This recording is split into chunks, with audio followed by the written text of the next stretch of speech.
Welcome to the Just Josh podcast. Who the fuck is this guy? Hey, who the fuck are you? Huh? Who the fuck are you? This whole thing's a little weird. Never you fear, laddie buck.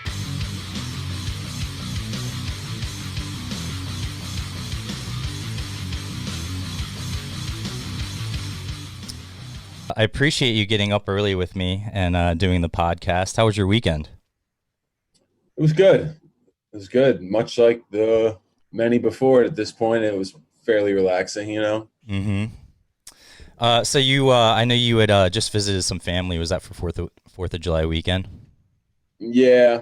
So I have some family in like Southwest New York, and then I grew up in Western Pennsylvania, live in Cleveland now. So I was hopped around the tri-state a little bit yesterday, seeing people. Yeah. Are you originally from Pittsburgh? Is that where you're from? Yeah, I'm from Pittsburgh, and then my old man's from Buffalo. And so Western Pennsylvania is where I grew up. Are you a Steelers fan? Yeah, I mean, look, I'm like decked out in like Cleveland gear right now. Mm-hmm. Like, I don't know. I spent more of my life in Ohio now than I have in Pennsylvania, but I love both teams whenever I get a chance to watch, which isn't very often, to be honest with you. So you moved to Ohio. Is Ohio where you really started to get Tropidelic going and kind of get the different people? And I know it's gone through different iterations over the years, but seems like you have your solid crew now that you Yeah, so I went to Kent State University in Kent, Ohio. I just like kind of wanted to get out of, the hometown sort of thing, but also not be too far. I guess I was like, I wanted the distance, but only a safe distance, you know? Right. Then I started the band there, and like you said, it's been a couple variations since, but this has been the primary lineup of guys now. I think as far as people's perceptions are concerned, this is Tropidelic as of the last 5-6 years here. So we got to tour together with Ballyhoo. I was working for Ballyhoo, and then we had you guys in Bumpin' Uglies, and I'm pretty sure that was. I mean, I've done full tours, quote unquote, but the first full headlining tour was like a month or longer. That was it for me. So it was pretty cool getting to meet you guys. I've known Brandon and those guys forever, just because all of us are from Maryland. We have a pretty good scene here in Maryland, not just in reggae, but in music in general. You've been doing this for a while, though, and I feel like you guys are finally at a point where, obviously before Corona, where you're making a really good name and being able to make a living to a degree. Was it hard? Was there a lot of things that you had to learn yourself? And I'll let you answer that, but then I kind of have a follow-up. Yeah, so, of course, yes, lots.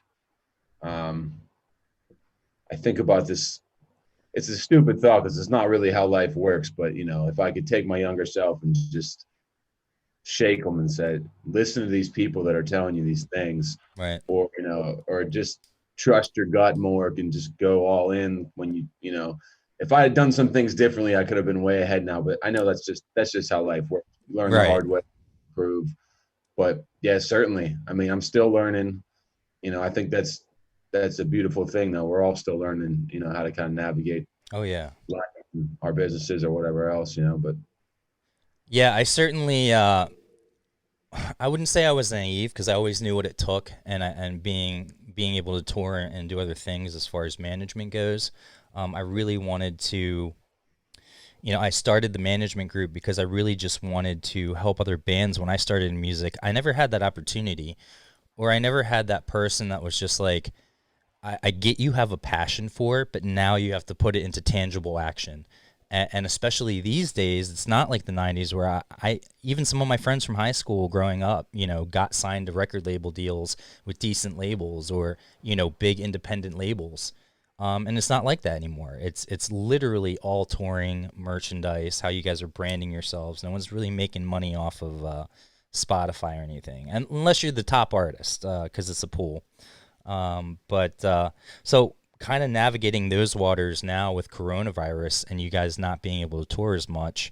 Have you thought about other creative ways to make money, or is it hoping that things will go back to somewhat of a normalcy at some point? The we're certainly hoping it goes back at some point. But Yeah. I tell you what, I've done a handful of these throughout this sort of restricted time frame here, and this is the first one where I'm getting a little nervous. To be honest with you, my whole thought process until about last week was that fall would look, it probably wouldn't be picture perfect looking, but it would go forward in some right. As of last week, I'm kind of thinking that fall might be out the window entirely. And I know people who are above my head who know more than me have been saying that for a long time, and I just wasn't believing them based on what I've been seeing, because we actually played an actual real show last week, and it was a unique sort of setup with 10-person Is that pause. Riverfront Live or something? Riverfront. I love that venue. It's a good venue. So in my head, I'm thinking, if we're playing even a real show or two, like, it's got to be a sign of things to come. But as of last week, I'm not feeling great about it. So we've been really lucky to have done so well for these 4 months, and a lot of it is accounted for in streaming, and then these drive-in shows have done well. We've really been able to focus on online merch. Aside from revenue streams, we've been in the studio really busting ass. But I'm worried that, we've done great, but if we have to do this another 4 months, I'm not sure what that's going to look like, So yeah, it's been okay for us so far, but I'm pretty worried that if this goes till the end of the year, that we're going to be in tough shape. Yeah, it is scary. And you guys have so many people in a band too, and I don't think fans realize how much effort, how many people you're paying out between your team, and so there really does leave little money. So it is scary to think. But when you started it and you formed Tropidelic, did you ever think maybe? And were you a fan? Were you a fan of Pepper before you signed with Law, and then after signing Law, was it kind of a wow? We have the support of a really great band that also knows and has been around. Yeah, absolutely. So, we got a college sort of party house, stormed the band, and all the heavy rotation was bands like Pepper and Sully Stupid, and we got really into Pacifier. They're so good. In particular. So, it was a pipe dream back then. And at that point, we weren't really taking it serious, I guess I should say. I mean, we were serious in our passion, but not serious on a business front. But back then, to say, you're going to sign a Law Records, like it was just a pipe dream. Yeah, it was great. I still talk to those guys, somewhat regularly, and they've always been super supportive of us. And I think they want one of the best high energy kick-ass live shows out there still.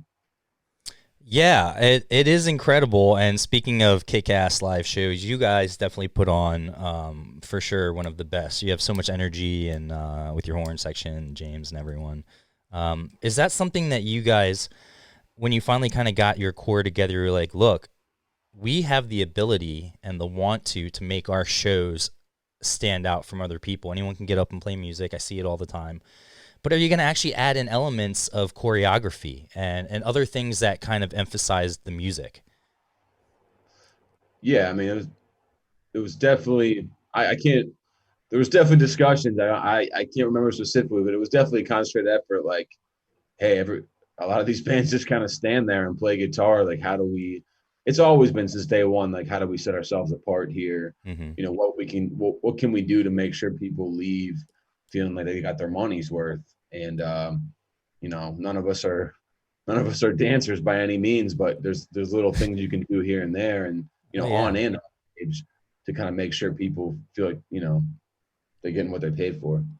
When I'm watching you guys, I almost feel like for James and everyone else and Derek and stuff, it's pretty much like a workout, like that. Like, they're nonstop the whole show, minus a certain couple minutes here and there, and I almost feel like they use it as a workout. Like, all right, this is our workout, let's go.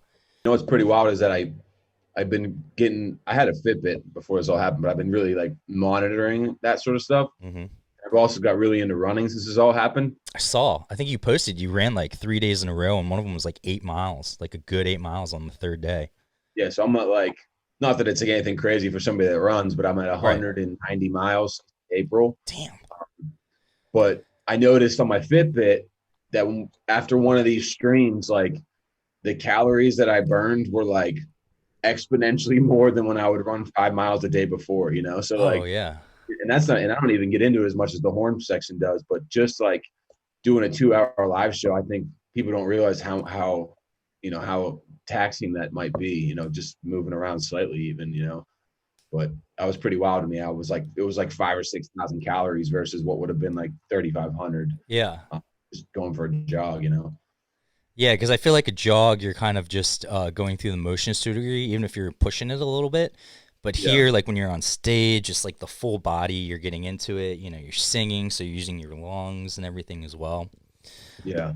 I'll talk a little bit about this. I don't want to do too much, but as someone that got into management and loves management and really wants to help, I want to talk a little about when you formed your team in the sense of you're like, okay, we've gotten to the point where I need extra help. I need someone that can not only just help guide me through and take up, because time is money, take up the time that I would be doing these things to do it, but also someone that you trust. And I noticed that when I've talked to bands, I see that either naivety where like the first question out of their mouth is, well, what bands do you manage? Instead of being like, well, what can you do for me as a manager? Like, because bands come and go, you know, things happen, things don't always work out.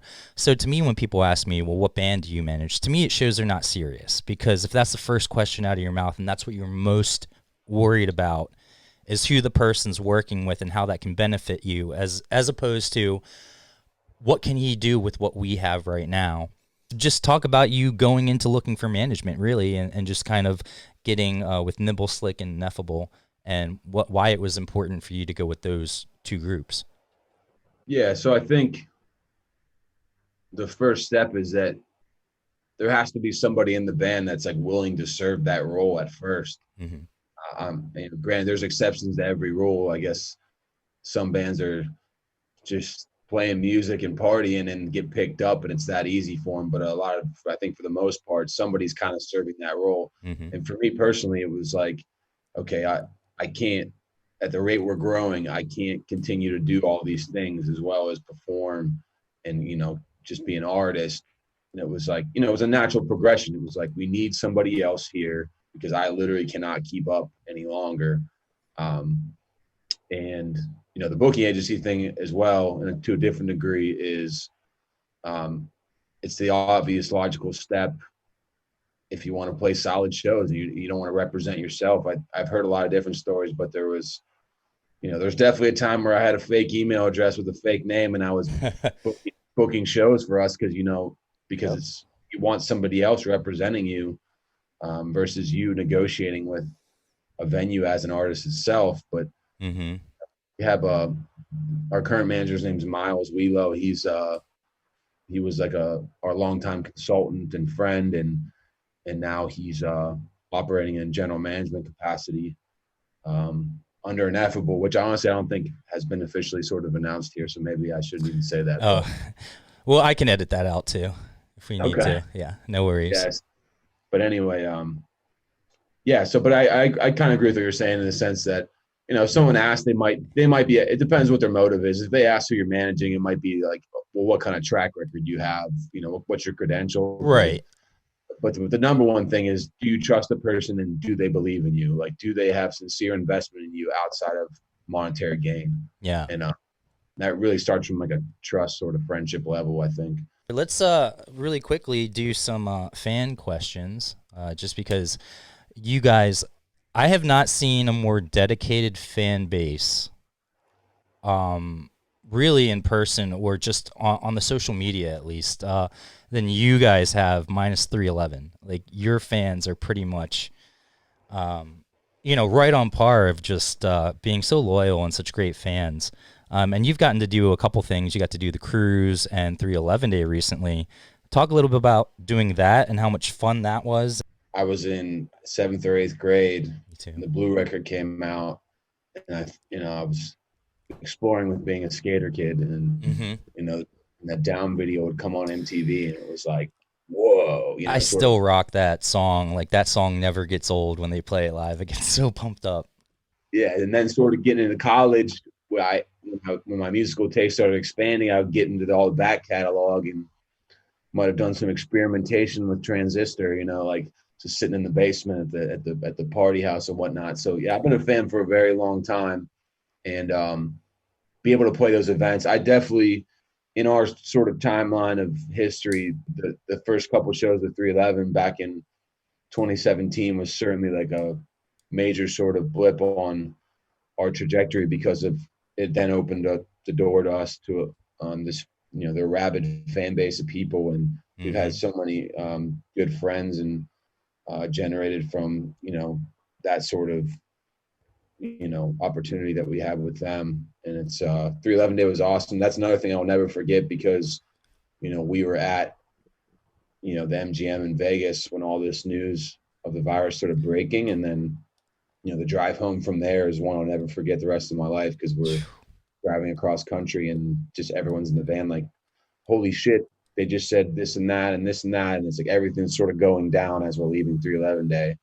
So it's all been incredible, man. I've just been super blessed to play with some of my favorite bands growing up now. That was definitely a weird situation, and I'm pretty sure that was the you guys were heading home the night before, but that last night, I'm pretty sure that was the last live music event, or one of them, probably minus like a small bar, but like a big event like that going on in the country, because everything pretty much got shut down by Saturday and Sunday of that week.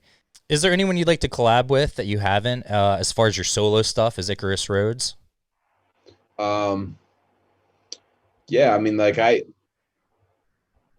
like a lot of hip hop is where I'm at. So Dope. Atmosphere is always like kind of my go-to for that sort of thing. He was right up there with 311 sort of through my college years, but people like Murs, and honestly, we met Prof on the cruise. He was He's dope. Great. But something like that, hip hop acts. I try to do something a little different with the Rhodes Icarus stuff. Kind of like a hip hop pop sort of thing. It's been a nice little outlet. Someone asked what prompted you to get sober. If you want to get into that, feel free to just do a brief thing. If not, we'll go to a next one. Yeah, I mean, I don't have a problem talking about it, but it's kind of like what they say in recovery types programs and situations is, you hit that sort of rock bottom, and that's what it was for me. And it was like, okay, am I going to live or am I going to die here? And it was, once you put it in those terms and truly believe it, then it's not much of a choice. But willpower is another story. But I'm happy to be here. It'll be 4 years in September. So I actually met up with Derek when he came into town. I don't know if he was in a layover or something like that, and we got Chipotle together and we were talking the gym and stuff. Speaking about nutrition and stuff like that, I just got into the are you a WWE fan, or do you watch wrestling at all? Did you watch wrestling growing up? Yes, very much so. I mean, in recent years, I don't watch it anymore, but right. Yeah, absolutely. Okay, good. I don't like to bring that up because it's kind of my my guilty pleasure, where I'm not embarrassed at all about it, but at the same time, it's like I know other people probably look at me like, "Oh, you like wrestling?" But Edge just made his comeback from neck surgery after like 9 years of being away. I saw that. I did see that news. Oh my God. And then his entrance was just, I've never gotten chills like that, but he looked insane, dude. I was like, now I know people can do steroids, and I know there's a lot of other things that can help, reach what your potential, but he did it all natural. And he looked even more ripped than when he was and he's 45 or 46 now. And so he left when he was in his like late 20s or early 30s, I guess. But dude, he did this nutrition solution. So that's what I've been doing recently. And, it's just NFL players, WWE stars I see are starting to do it, and it's just a really good program. So something to check out for people out there. Oh, here's the next. Do you think you could dance better than Derek? Probably not. I think I could do anything I put my mind to, but I don't know. So can he, so I don't know. Yeah, I was going to say, hell yeah, you can, if you put your mind to it. Yeah. I think this is this question kind of relates to it, what we talked about before of having such a loyal fan base, and this is probably one of the reasons why. But Haley asked, how does it really feel having the fans relate so hard and find such solace in your most heartfelt songs, or even in your songs in general? It's pretty great, man. It's like I try not to underestimate, the impact that some of this stuff can have. And every once in a while, you know, I'll get these messages from people just telling me how much so and so meant, or this song, or that lyrics, or whatever. And it's like, damn, okay, it's like the reminder I needed. Like, you know, it's easy to get caught up in whatever your business is. It's just kind of, things are moving so fast, but it's nice to have a reminder every once in a while that what you're doing is, you know, substantial, and it's making a difference, you know, at least for some people. So, you know, I feel like this is what I need to be doing with my life, and it's great to get that affirmation from people. And obviously, as an artist, you want to affect people and stuff, but I don't think when you're writing a song, you don't go into it necessarily thinking, oh, this is going to affect someone this way, or this is going to affect them that way. Sure. So I think one of the coolest things about me doing merch for bands, and on the flip side, it can be a hassle sometimes too, but I hear everyone's story about how they got into the band, or what meant most to them, and you're almost like their therapist. And so it's really cool to hear some of the stories that I hear sometimes. Okay, so the next one is, do you ever, I don't think I've ever seen you, I maybe for a song or something like that, but the next question is, do you ever play electric guitar? I saw a recent picture with you holding an electric, with some news coming soon, which is the PRS guitar, I assume, that you had on Instagram.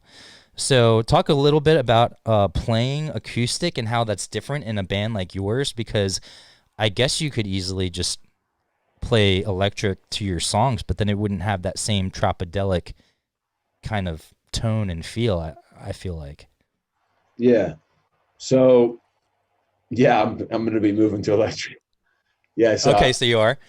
Yeah. So it's just about, you know, a lot of times I became comfortable with acoustic at a young age, and kind of had like a high school band, and I played acoustic. And I guess it's just from a practicality standpoint, having that around means I can pull it out and really play anywhere. And I don't know, I got comfortable. It was less about, okay, what makes sense for this music I'm playing, obviously, because nobody else is really fronting a, you know, a reggae rock, edgy rap, whatever band with acoustic guitar. It was more about, okay, like, I'm comfortable here. Let's do this way. But, you know, especially with the downtime we've had now, I've certainly reevaluated a lot of things, and, you know, what's going to sound best, what's going to be most practical, what are my options. And PRS has been supportive and helped me out. So, yeah, I think sometime in the future here, I'll be moving to an electric.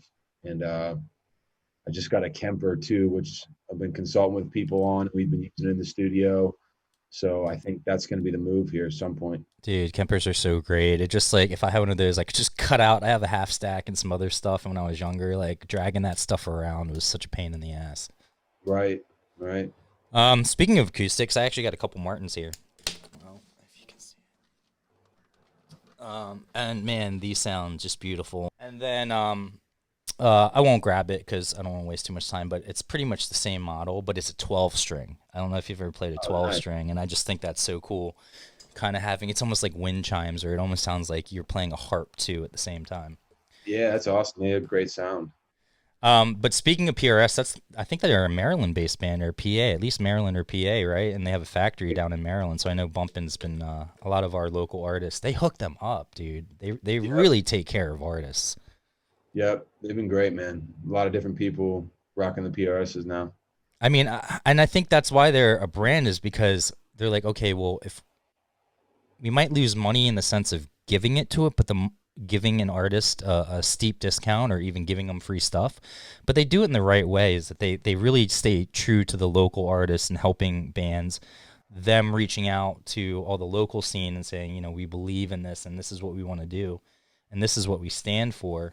Have you gotten a chance to get into anything that you normally wouldn't? Any hobbies that you've picked up, at least maybe for the first couple weeks after when it first hit, where you had a little bit more time when everything was mandatory? Or have you gotten into any shows or bands that you normally don't listen to? Yeah, definitely. So on these runs, I make a point to listen to a different artist every day. And usually, you know, I make sure I pick somebody that I want to learn. You know, I pick somebody that I don't really listen to, or that I read about, or I saw somewhere.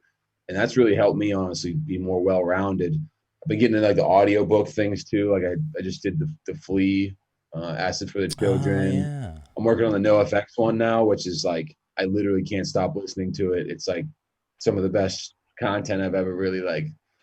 I don't know, from a book standpoint.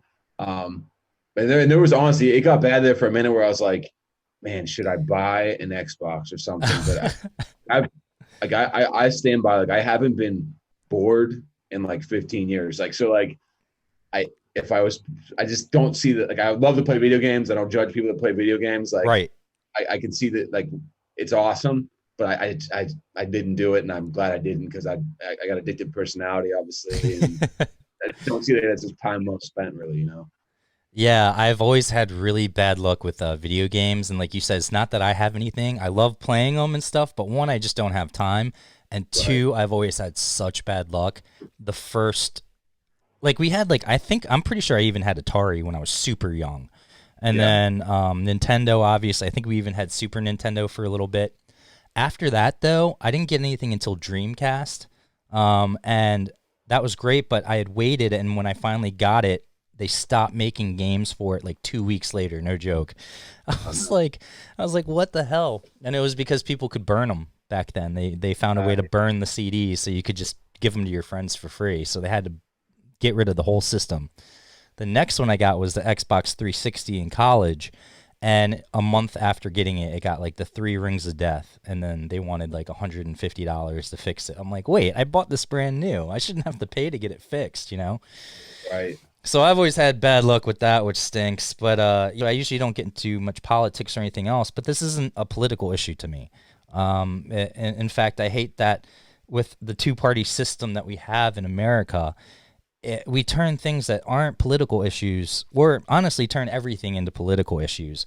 But you guys, as a band, have been very, very firm in where you stand and the things that you support: equality, systematic justice. I don't want to bring up the video because on YouTube I'm going to get flagged. But you guys released a statement, and I've seen some pictures of you guys protesting. And is that something that you ever thought, well, should we do this because we don't want to alienate people, or has it always been something where it's like, no, this is how we feel, and we have no problem putting it out there? Yeah, I mean, there's certainly a lot more thought put into that nowadays than there was back when I was writing some fiery songs. Mm-hmm. Also, back when I was drinking. Yep.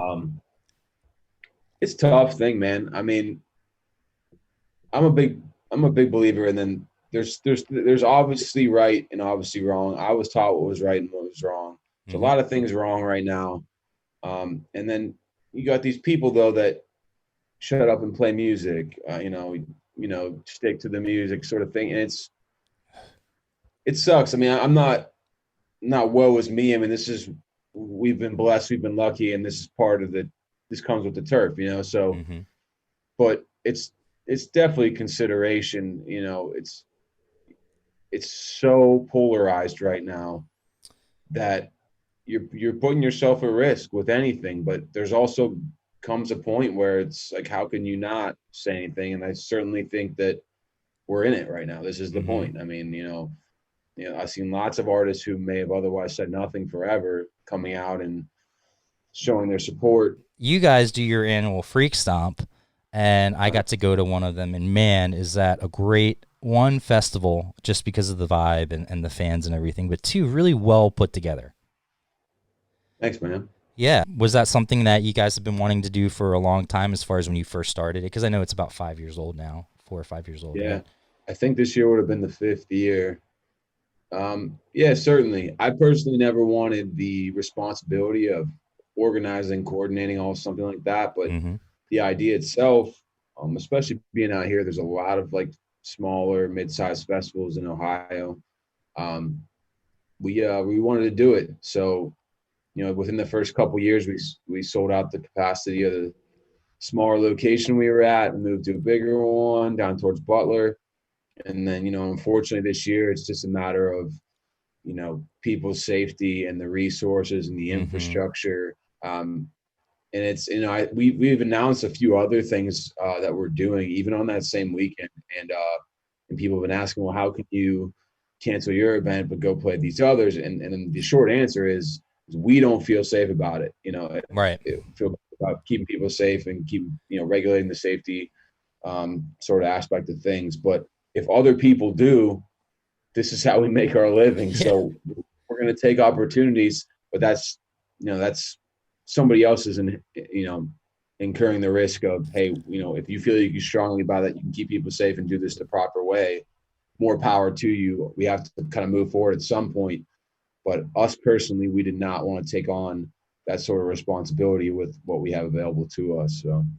Yeah, and again, I think I briefly said this. I think going into music, if you haven't been specifically in the business and actually went on tour and worked and dealt with some of those things, there is a little naivety. They see the 2 hours that they're there at the show, the 2-3 hours, and they see the final product, but they don't see everything leading up to it and how much effort really goes into it.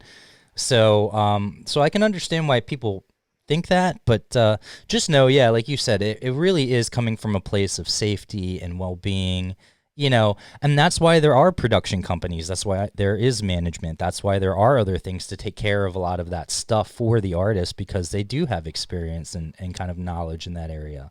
One of the questions the fans had, I didn't really ask, but where do you guys kind of see yourselves going down the road? Is this new music going even more away from what you guys are known for? I think I saw that new single you have.